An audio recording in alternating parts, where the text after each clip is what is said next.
हरे कृष्णा। श्रीमद् भागवतम पंचम तृतीय स्कंद पंचम अध्याय से हम लोग पाठ कर रहे हैं। महात्मा विदुर ने मैत्रेय को बहुत सुंदर प्रश्नों से भगवान की कथा सुनाने के लिए अन... ठीक है।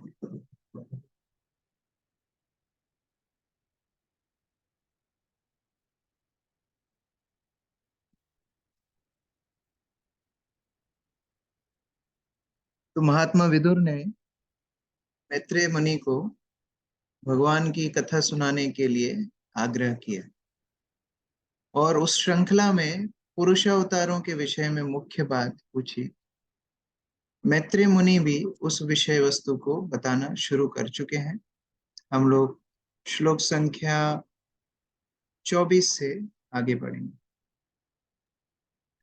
सा वैष तदा दृष्टा नापश्य दृश्यमेकराट् मेने संतम इवात्मानं सुप्त शक्तिर असुप्त दृक्। अजय प्रभु पढ़िए। हरे कृष्णा प्रभु जी दंडवत प्रणाम।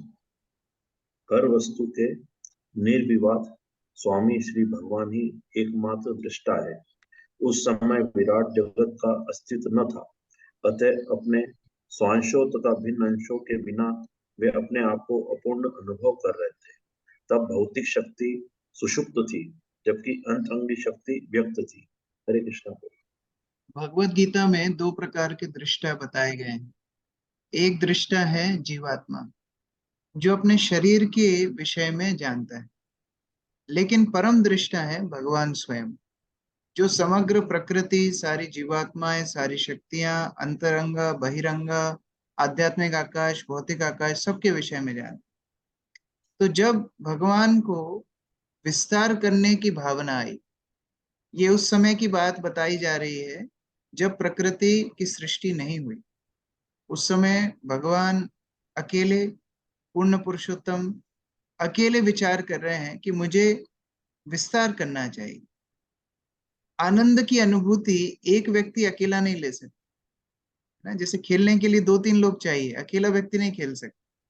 उसी प्रकार से यहाँ पर भगवान स्वयं विस्तार करने की भावना को रख रहे हैं, जहाँ उनकी अंतरंग शक्ति अभी पूर्ण रूप से एक्टिव है, लेकिन भौतिक शक्ति अभी तक विस्तार नहीं करा है। भगवान सुजाता माता जी पढ़िए। हरे कृष्णा प्रभु जी दंडवत प्रणाम। तात्पर्य। श्री भगवान परम दृष्टा है, क्योंकि उनकी चितवन मात्र से भौतिक शक्ति विराट सृष्टि के लिए गतिशील हुई। उस समय दृष्टा तो थे, किंतु बहिरंगी शक्ति जिस पर श्री भगवान अपनी चितवन फेरते हैं उपस्थित नहीं थी। उन्हें कुछ अधूरा सा लग रहा था। जिस तरह पति को पत्नी की अनुपस्थिति में अकेलेपन का अनुभव होता है, यह कथात्मक उपमा है। श्री भगवान ने उन बद्धात्माओं को जो विस्मृति में सुषुप्त थे, दूसरा अवसर प्रदान करने के हेतु प्रकट सृष्टि का सृजन करना चाहा। प्रकट सृष्टिबद्ध जीवों को भगवत धाम वापस जाने का अवसर प्रदान करती है, और यही इसका मुख्य उद्देश्य है। श्री भगवान इतने कृपालु हैं कि ऐसे प्राकृतिक की अनुपस्थिति में ऐसा अनुभव करते हैं कि जैसे किसी वस्तु की जरूरत हो, और इस तरह सृष्टि की रचना होती है। यद्यपि अंतरंगी शक्ति की सृष्टि व्यक्त थी, किंतु दूसरी शक्ति सुप्त प्रतीत हो रही थी। श्री भगवान उसे जगाकर गतिशील बनाना चाहते थे, जिस तरह पति अपनी सोई हुई पत्नी को रमण के लिए जगाना चाहता है। यह तो सुप्त शक्ति पर श्री भगवान का अनुग्रह है कि वे उसे रमण के लिए जागरूक देखना चाहते हैं, जिस तरह अन्य पत्नियां जागरूक हैं। सारी प्रक्रिया सुप्त बद्ध जीवों को आध्यात्मिक चेतना के असली जीवन में जागरूक करने की है, जिससे वे उसी तरह पूर्ण बन सके जिस तरह की वैकुंठ लोक के नित्य मुक्तात्मा है। चूंकि श्री भगवान सच्चिदानंद विग्रह है, अतएव वे आनंदमय रस में अपनी विभिन्न शक्तियों के हर भिन्नांश को भागीदार बनाना चाहते हैं, क्योंकि श्री भगवान की नित्य रासलीला में श्री भगवान के साथ सम्मिलित होना सर्वोच्च जागृत अवस्था है, जो आध्यात्मिक आनंद तथा नित्य ज्ञान से परिपूर्ण है। हरि। तो जो जीवात्माएं भगवान से दूर चली गई, जो जीवात्माएं भौतिक प्रकृति में आने की इच्छा रखी हैं, वो जीवात्माओं को सुधारने के लिए भगवान सृष्टि लीला करते हैं। इस श्लोक के माध्यम से हम क्या समझते हैं कि जीवात्माएं जो भौतिक संसार में आना चाहती हैं, उन जीवात्माओं को सुधारने के लिए भगवान ने भौतिक सृष्टि की, जिससे वो सुधरें और दोबारा से अपनी नित्य मुक्त अवस्था को प्राप्त करें। क्योंकि ऐसा कोई स्थान तो बनाना पड़ेगा जहां उनको एक अवसर मिले अपनी गलती को सुधारने का। भगवान नरक में नहीं भेज रहे हैं, ये नरक नहीं है। ये जो भौतिक प्रकृति है ये एक अवसर है, ये सृष्टि एक अवसर है जिससे बद्ध जीवात्माएं पुनः मुक्त हो सके। तो ये भगवान की विशेष अनुकंपा है। इसलिए सृष्टि लीला को भगवान की कृपा लीला भी बोला जाता है कि भगवान कृपा करके सृष्टि कर रहे हैं, जिससे जीवात्माएं जो बहिरंगा शक्ति में अपने आप को डालना चाहती हैं उनको भगवान एक अवसर देते हैं सुधरने का। सा वै तस्य संदृष्टो शक्ति सदसदात्मिका माया नाम महाभागा ययेदं निर्ममे विभु। शकुन माता जी पढ़िए। हरे कृष्ण प्रभु जी दंडवत प्रणाम। शिला प्रभुपाद की जय। भगवान दृष्टा है और बहिरंगा शक्ति जो दृष्टि गोचर है। विराट जगत में कार्य तथा कारण दोनों रूप में कार्य करती है। हे महाभाग विदुर, यह बहिरंगा शक्ति माया कहलाती है और केवल प्रभु थोड़ा ऊपर इसी के माध्यम से संपूर्ण भौतिक जगत संभव होता है। हरे कृष्ण भगवान प्रभु जी। की माया शक्ति का वर्णन मैत्री मुनि कर रहे हैं कि भगवान भौतिक जगत की सृष्टि किसके द्वारा करते हैं? अपनी बहिरंगा शक्ति माया के द्वारा करते हैं। तो यद्यपि भगवान मुख्य करता है, लेकिन भौतिक संसार में भगवान दृष्टा के रूप से स्थित है। दृष्टा मतलब देखने वाला। और काम किससे कराते हैं? माया से कराते हैं। माया के द्वारा भौतिक संसार को भगवान सृष्टि करते हैं, माया के द्वारा भौतिक संसार को चलायमान रखते हैं और स्वयं एक तरह से दृष्टा के रूप में बैठते हैं। दृष्टा का एक और अर्थ है अपनी आंखों के इशारे से काम कराते हैं। जैसे कई बार कई सेठ होते हैं ना जो गल्ले पर बैठते हैं, वो अपने कर्मचारियों को जस्ट आंखों का इशारा करते हैं किसको कितनी रेट बतानी है और उतनी रेट बताता है। तो वैसे ही भगवान अपनी आंखों से इशारा करके अपने दृष्टिपात से माया को चलायमान रखते हैं। इसलिए यहाँ तात्पर्य में ही प्रभुपाद आगे समझाएंगे किस प्रकार भगवान के केवल दृष्टिपात मात्र से माया भौतिक संसार को चलाती है। आयुष प्रभु पढ़िए तात्पर्य। हरे कृष्ण प्रभु जी दंडवत प्रणाम। तात्पर्य: माया कहलाने वाली भौतिक प्रकृति ब्रह्मांडों का भौतिक तथा सक्षम कारण है, किंतु पृष्ठभूमि में इन सभी कार्यों के लिए भगवान चेतना स्वरूप है। जिस तरह व्यष्टि शरीर में चेतना ही शरीर की समस्त शक्तियों का स्रोत होती है, उसी तरह भगवान की परम चेतना भौतिक प्रकृति में समस्त शक्तियों की स्रोत है। इसकी पुष्टि भगवद गीता 9.10 में इस प्रकार हुई है: मयाध्यक्षेण प्रकृति सूयते सचराचरम हेतुनानेन कौन्तेय जगदीप परिवर्तते। भौतिक प्रकृति की समस्त शक्तियों में अंतिम अधिशक के रूप में भगवान का हाथ रहता है। इस परम कारण के फलस्वरूप ही भौतिक प्रकृति के सारे कार्य सुनियोजित एवं व्यवस्थित प्रतीत होते हैं और सारी वस्तुएं नियमित रूप से विकसित होती जाती है। भगवान गीता में ये श्लोक बताते हैं, मया दक्षेण प्रकृति, मेरी अध्यक्षता में प्रकृति चलती है। ये अध्यक्ष शब्द कहाँ से आया है? हमने पहले भी चर्चा की थी। अक्ष मतलब आंखें, अध्यक्ष मतलब जिसकी आंखों के इशारे से काम हो, वो होता है अध्यक्ष। तो मया दक्षेण प्रकृति मतलब मेरी अध्यक्षता में, मेरे केवल दृष्टिपात से प्रकृति सूयते सचराचरम, सारी चराचर वस्तुएं, सारी प्रक्रिया भौतिक संसार की मेरी अध्यक्षता में होती है, मेरे दृष्टिपात से होती है। तो इस प्रकार भगवान को यहाँ दृष्टा, परम दृष्टा बताया गया है और माया शक्ति के माध्यम से भगवान काम कराते हैं। कैसे कराते हैं? अगला श्लोक। कालवृत्त्याय तु मायायां गुणा मायं मदोक्षजा पुरुषेनात्म भूतेन वीर्यम अध्यात्म वीर्यवान। रेखा माता जी पढ़िए। कृष्ण अपने सांस दिव्य पुरुष अवतार के रूप में परम पुरुष प्रकृति के 3 गुणों में बीज संस्थापित करता है और इस तरह नित्य काल के प्रवाह से सारे जीव प्रकट होते हैं। हरे कृष्ण।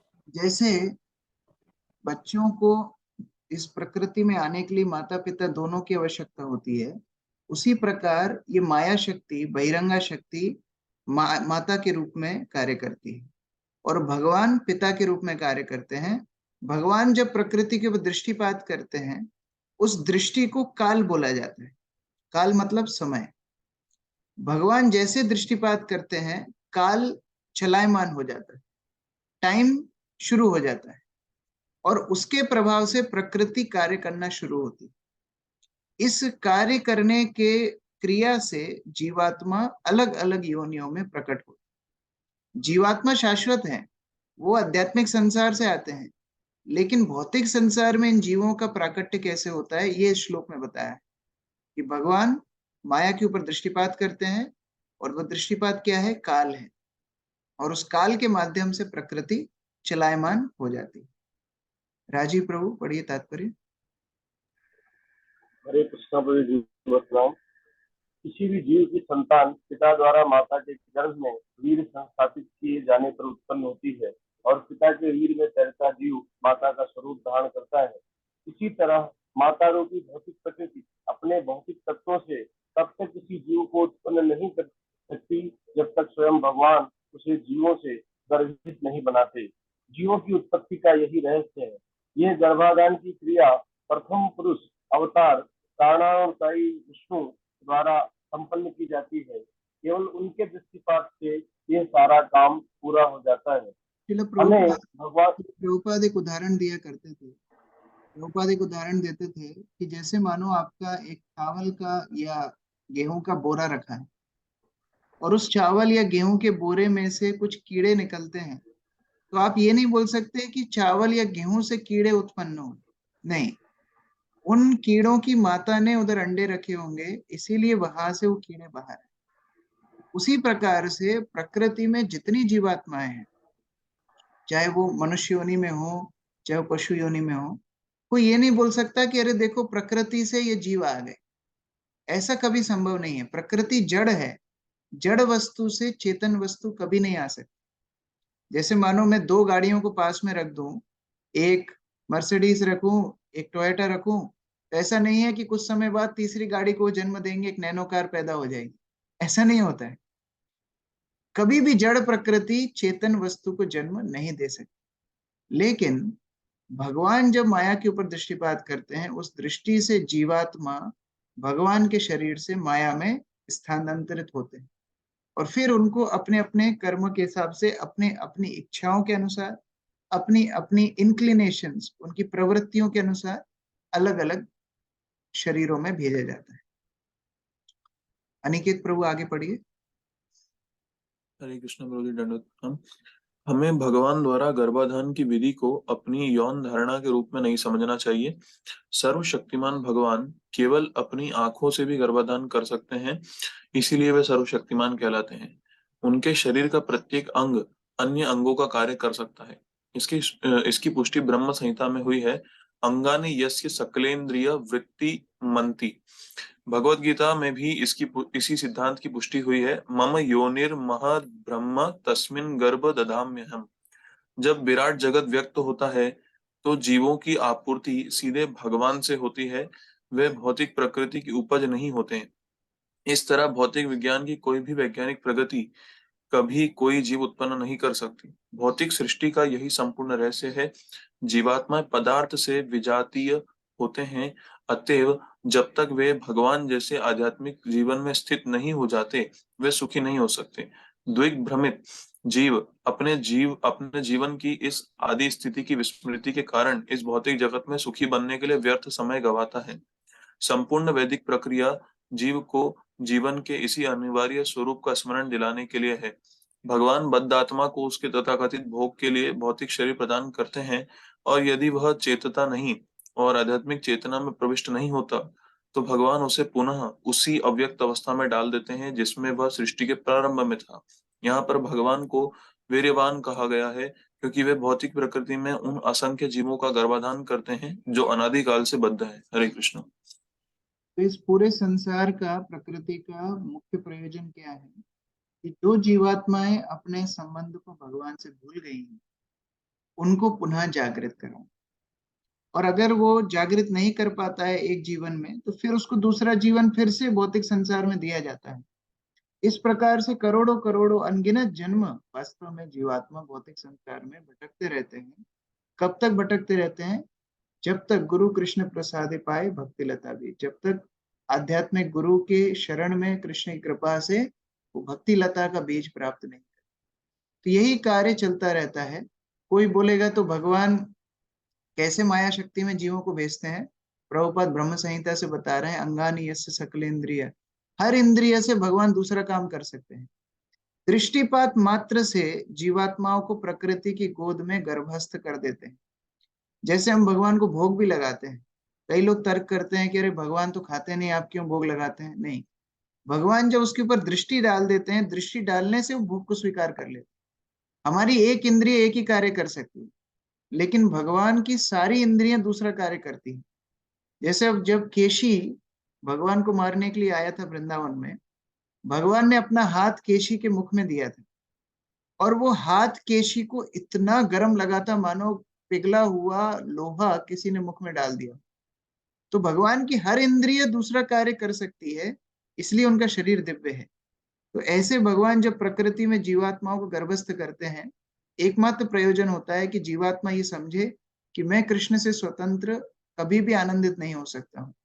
और अगर वो नहीं समझता है तो पुनरपि जननम पुनरपि मरणम, बार बार उसको जन्म मिलता है, बार बार वो अलग अलग योनियों में भटकता रहता है। श्लोक संख्या 27। ततो भवान् महत्तत्त्वम् अव्यक्तात् कालचोदितात् विज्ञानात्मनात्मदेहस्थं विश्वं व्यंजम स्तमोनुदा। प्रमोदानंद प्रभु जी पढ़िए। परीक्षा वचन तत्पश्चात नित्य काल की अंत क्रियाओं से प्रभावित पदार्थ का परम सार जो कि महत्व तत्व कहलाता है प्रकट हुआ, और इस महत्व तत्व में शुद्ध तत्व अर्थात भगवान ने अपने शरीर से ब्राह्मण अभिव्यक्ति के बीज बोए। हरे कृष्ण। अभी ये महत् तत्व क्या है, थोड़ा ध्यान से समझिए। मैंने पहले भी प्रथम स्कंद का जो हम पाठ कर रहे थे तब हमने इसके ऊपर चर्चा की थी। देखिए, अब भगवान ने जीवात्माओं को प्रकृति की गोद में रख दिया है। अब जीवात्माओं को अलग अलग शरीर चाहिए, अब जीवात्माओं को अलग अलग उपादान चाहिए, अब जीवात्मा अलग अलग ग्रह पर रहेंगे तो अलग अलग ग्रह चाहिए, अलग अलग घर, नदी, पहाड़, सब कुछ चाहिए। तो ये सब जो प्रकृति बनेगी, ये प्रकृति बनाने के लिए कुछ रॉ मटेरियल चाहिए। जैसे हम जब मकान बनाते हैं तो हमको गिट्टी चाहिए, रेत चाहिए, सीमेंट चाहिए, ईंट चाहिए, मार्बल चाहिए, बहुत कुछ चाहिए। तो ये जो उपादान है, ये जो रॉ मटेरियल है, इसका स्टोर हाउस होता है महत्तत्व। महत्तत्व मतलब पहला तत्व जिससे भौतिक प्रकृति की सृष्टि का सामान लिया जाता है। ये महत्तत्व भगवान सर्वप्रथम प्रकट करते हैं अपनी शक्ति से। ये महत्तत्व से फिर उपादान लेकर के आगे जाके ब्रह्मा इत्यादि सृष्टि में उपादान उपयोग करते हैं। तो अगर हम सिंपल वर्ड्स में बोले तो महत्तत्व है एक स्टोर हाउस जैसे। जैसे किचन में भी हमारा स्टोर होता है, वहां पर सारे मसाले होते हैं, सारे आटे होते हैं, दाल होते हैं, फिर वहां से हम थोड़ा थोड़ा जो हमको बनाना है उसका सामान निकाल करके हम कुछ कुकिंग करते हैं और भगवान का भोग तैयार करते हैं। उसी प्रकार से महत् तत्व एक स्टोर हाउस है, जो भौतिक प्रकृति में जितना सामान इस्तेमाल होगा आगे, वह सब महत् तत्व से लिया जाएगा। और इसकी सृष्टि भगवान सत्व गुण से, शुद्ध सत्व गुण से करते हैं, क्योंकि वहीं से शुरुआत होगी। लेकिन जब तमोगुण रजोगुण का इसमें मिश्रण होगा तो अलग अलग वस्तुओं का प्रकृति प्रकट्य होगा, आगे जाके हम देखेंगे। तो ये महत् तत्व के विषय में इस श्लोक में बताया गया। भूमिका माता जी पढ़िए। हरे कृष्ण प्रभु जी, धन्यवाद प्रणाम। काल क्रम से गर्भित भौतिक शक्ति सर्वप्रथम संपूर्ण भौतिक अवयवों के रूप में प्रकट हुई। फलित होने में हर वस्तु अपना समय लेती है, अतएव काल चोदितात काल द्वारा प्रभावित शब्द का यहाँ पर प्रयोग हुआ है। महत्तत्व संपूर्ण चेतना है, क्योंकि इसका एक अंश हर एक में बुद्धि के प्रभु जी बुद्धि के रूप में प्रदर्शित होता है। महत्तत्व परम पुरुष की परम चेतना से सीधे जुड़ा है, फिर भी यह पदार्थ के रूप में प्रतीत होता है। महत तत्व अथवा शुद्ध चेतना का प्रतिबिंब सम स,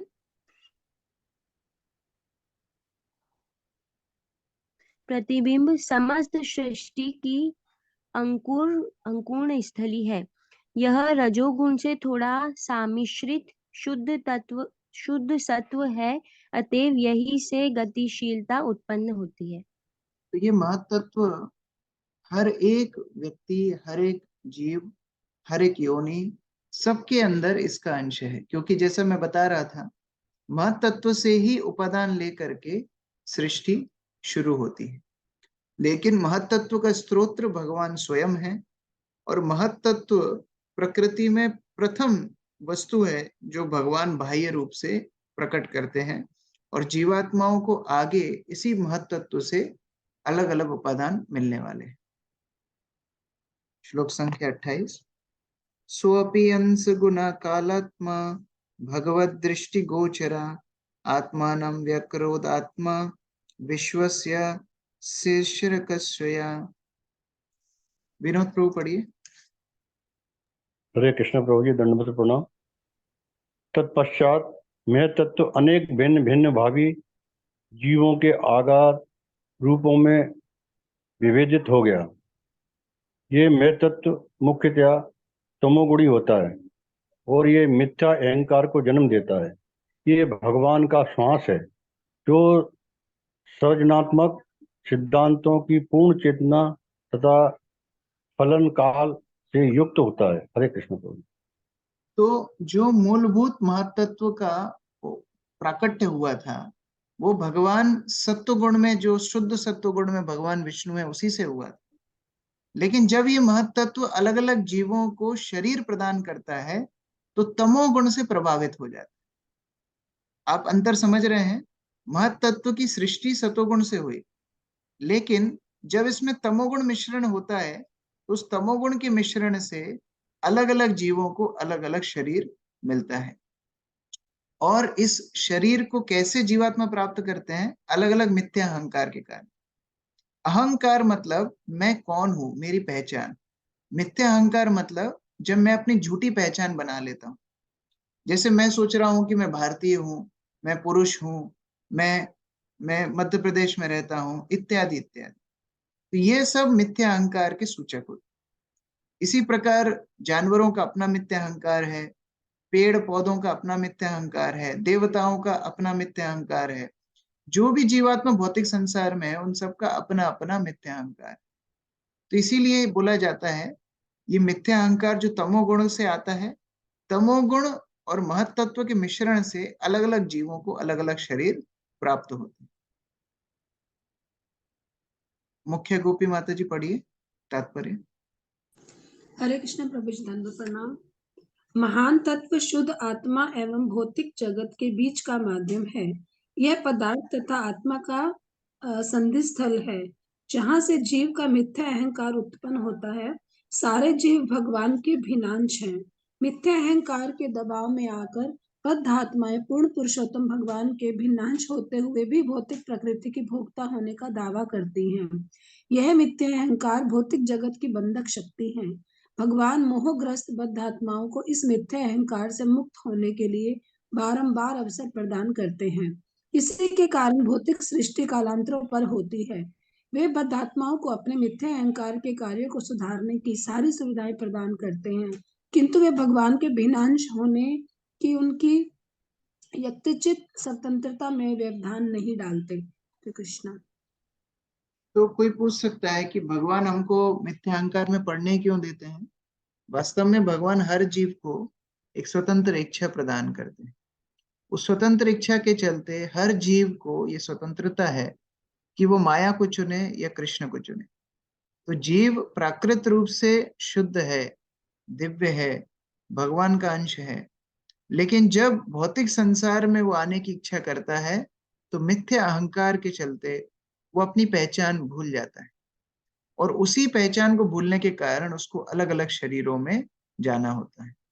तो ये महत्त्व पहली कड़ी है आध्यात्मिक जीवात्मा और भौतिक जीवन के बीच की कड़ी है महत्त्व। जीवात्मा जैसे महत्त्व के संपर्क में आता है, अपने मिथ्या अहंकार के चलते जो उसको यथा योग्य शरीर मिलना चाहिए, महत्त्व के संसर्ग से उसको शरीर मिलता है और वहां से उसका भौतिक जीवन शुरू हो जाता है। जैसे हम कोई कॉलेज में या स्कूल में एडमिशन लेते हैं, तो ऑफिस में जब एडमिशन लेते हैं तो वहां से नियुक्त किया जाता है, अच्छा तुम 5th क्लास में जाओ, तुम 4th क्लास में जाओ। कॉलेज में बोल तुम मैकेनिकल इंजीनियरिंग में जाओ, तुम केमिकल इंजीनियरिंग में जाओ, तुम फर्स्ट ईयर के स्टूडेंट हो, तुम सेकेंड ईयर के स्टूडेंट हो। उसी तरीके से ये ऑफिस है महत्त्व। जीवात्मा आया, उसका भौतिक जो मिथ्या अहंकार है उसके चलते हुए उसको अलग अलग शरीरों में मिथ्या महत्त्व के माध्यम से शरीर प्राप्त होता है। इस प्रकार से यहाँ पर सृष्टि को बहुत ही वैज्ञानिक रूप से बताया जा रहा है। थोड़ा ध्यान से पढ़ना है, रोज पढ़ना है, तब जाके थोड़ा उसको समझने में आसानी हो। हरे कृष्ण। ग्रंथराज श्रीमद् भागवतम की जय। किसी का कोई प्रश्न है? हाँ प्रभु जी, हरे कृष्ण प्रभु जी। हाँ हरे कृष्ण प्रभु जी। बताइए। प्रभु जी, अभी जैसे कि आपने अभी बताया कि भगवान के सतोगुण से मैं तत्व प्रकट होता है।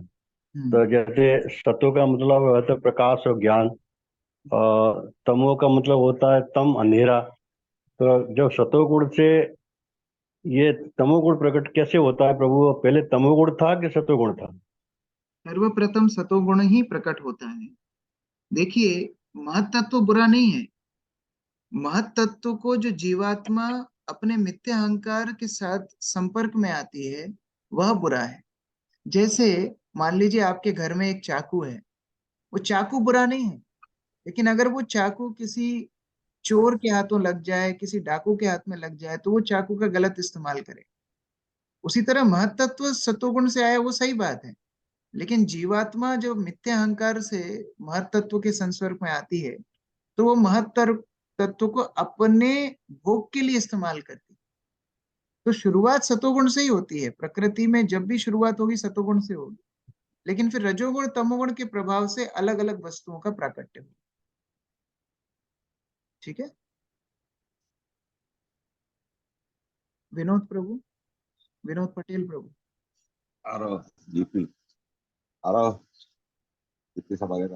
भावना अमृत का अर्थ क्या है सर? दोबारा बोलिए, मैं सुन नहीं पाया। कृष्ण भावनामृत का अर्थ क्या है? हाँ, जो आज हम पढ़ रहे थे कि जीवात्मा की शुद्ध चेतना भौतिक संसार से परे है, वो शुद्ध चेतना है कृष्ण भावना में। मतलब कृष्ण की भावना में जब जीवात्मा निमग्न रहता है उसको कृष्ण भावनामृत बोलते हैं। वो आध्यात्मिक चेतना है। और जब हम उस चेतना को भूल करके भौतिक चेतना में आते हैं उसको मिथ्या अहंकार बोला जाता है। तो हम जब ये सोचते हैं कि नहीं मैं ये शरीर हूं, मैं ये परिवार का बंदा हूं, मैं ये देश का बंदा हूं, तो ये है भौतिक चेतना। जब मैं ये सोचता हूँ कि नहीं मैं कृष्ण का हूं, तो वो है कृष्ण भावना। तो जब हम ये समझ लेते हैं कि हम कृष्ण के नित्य दास हैं, हम उनके सेवक हैं, हम उनके अंश हैं, हमें उनकी भक्ति करना है, उनकी सेवा करना है, उस सिद्धांत को बोला जाता है कृष्ण भावना में। ठीक है। कृष्ण। रेखा माता जी। हरे कृष्णा प्रभु जी। प्रभु जी, सारूप्य मुक्ति और सायुज्य मुक्ति का क्या मतलब? 5 तरह की मुक्तियां होती हैं। अभी अभी हम लोग आगे जाके इसके ऊपर चर्चा करेंगे, मैं संक्षेप में बता देता हूँ। 5 तरह की मुक्तियां बताई गई, जिसमें सबसे निकृष्ट है सायुज्य मुक्ति, जिसको सामान्यतः लोग मोक्ष बोलते हैं। मोक्ष मिल गया, मोक्ष मिल गया। ये सबसे निकृष्ट मुक्ति है, जिसमें जीवात्मा आध्यात्मिक आकाश में ब्रह्म ज्योति में जाके विलीन होता है। उसको कोई भगवान की सेवा नहीं मिलती है और उसी आधार पर कुछ समय बाद वो पुनः भौतिक संसार में गिर जाता है। तो मोक्ष एक परमानेंट सिचुएशन नहीं है, एक स्थायी अनुभव नहीं है। अस्थायी रूप से वहां जाता है और फिर भौतिक संसार में गिर जाता है। इसलिए वैष्णव आचार्य ये सायुज्य मुक्ति को नरक के समान तुलना करते हैं। जहां भगवान की सेवा नहीं, वो तो नरक ही है। इसके ऊपर 4 और मुक्ति होती है, जिसमें सालोक्य, सामीप्य, सारूप्य और सारिष्टि, ये 4 प्रकार की मुक्तियां बताई गई। सालोक्य मतलब भगवान के ही लोक में चले जाना। जैसे वैकुंठ में अनेक अनेक लोक हैं, अलग अलग अवतारों के अलग अलग ग्रह हैं, तो अलग अलग जो भक्तों का भाव है उसके अनुसार वो लोग भगवान के सेम प्लेनेट, सेम लोक में चले जाते हैं, उसको बोलते हैं सालोक्य। दूसरा है सारूप्य, भगवान जैसा ही रूप उनको मिल जाता है। जैसे वैकुंठ में जितने भी भगवान के सेवक हैं सभी चतुर्भुज हैं, सभी शंख चक्र गदा पद्म धारण करते हैं, तो उनको सारूप्य मुक्ति बोला जाता है। फिर तीसरा है सामीप्य। अच्छा, उसके पहले है सारिष्टि। सारिष्टि मतलब भगवान जैसे ही उनको ऐश्वर्य मिल जाता है।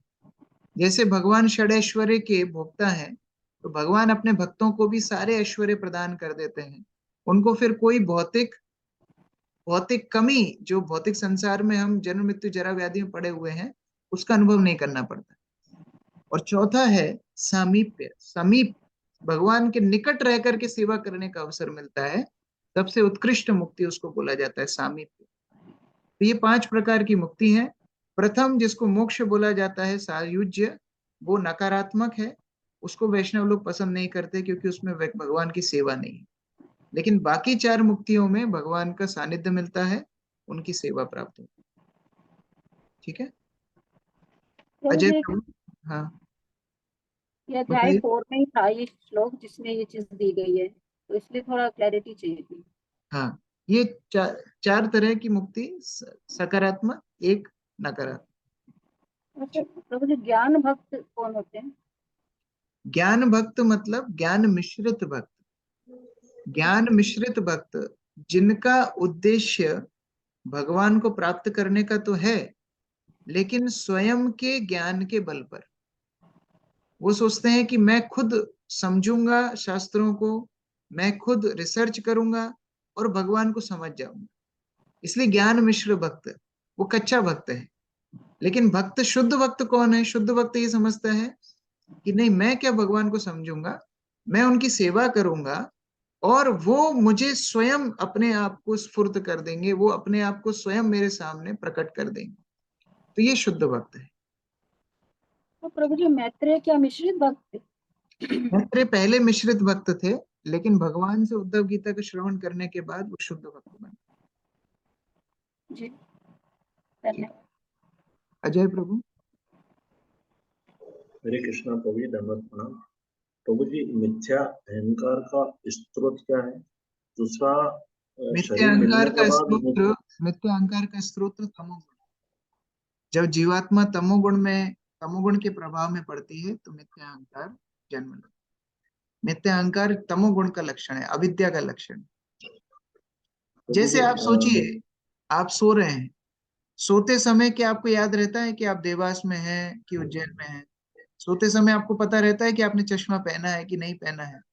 ये अज्ञान, अविद्या का सूचक है, तमोगुण का सूचक। तो मिथ्या अहंकार मतलब अपनी पहचान भूल जाना।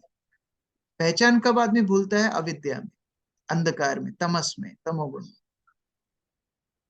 प्रभु जी, मिथ्या अहंकार में कब पड़ते हैं? जब शरीर मिलने के बाद या शरीर मिलने के शरीर मिलने के पहले पहले? मिथ्या अहंकार पहले जन्म लेता है, उसके अनुसार शरीर मिलता ठीक है, है। ठीक है ठीक राजीव है। प्रभु? हरे कृष्ण भाई, प्रभु जी वही पहले ही प्रश्न जो था उसी का थोड़ा क्लेरिटी चाहिए था प्रभु जी। जैसे जो प्रकृति के 3 गुण हैं तो तब आए जब प्रकृति आई, जब प्रकृति बनी ही नहीं थी तो वहां तो मतलब जब भगवान के पास ही थे हम, क्या भगवान ने जस्ट हमें चाहा कि मतलब बनाए, तब तो मतलब हम भगवान के अंश थे, तब तो हम तीनों गुणों आप से आज हमने जो क्रम देखा, उस क्रम के अनुसार थोड़ा सोचिए। सर्वप्रथम जीवात्मा भौतिक संसार में आकर के आनंदित होने का प्रयास करता है, ये उसकी स्वतंत्र इच्छा का डिसीजन है, उसमें 3 गुणों का प्रभाव नहीं। अब भगवान को उसको कोई ना कोई जगह तो देना है ना, उसकी इच्छा पूरी करने के लिए। तो भगवान प्रकृति को चलायमान करते हैं दृष्टिपात से। अब प्रकृति को चलायमान करने का मतलब क्या है? देवी ऐसा गुणमयी, गुणमयी 3 गुणों को चलायमान करना। तीन गुणों को पहले भगवान एक्टिव करते हैं, सबसे पहला काम तीन गुणों को एक्टिव करते हैं। अब कुछ सामान चाहिए जिसके द्वारा प्रकृति अलग अलग योनि देगी, तो भगवान सेकंड स्टेप में महत तत्व को एक्टिव करते हैं। अब जीवात्मा को छोड़ देते हैं।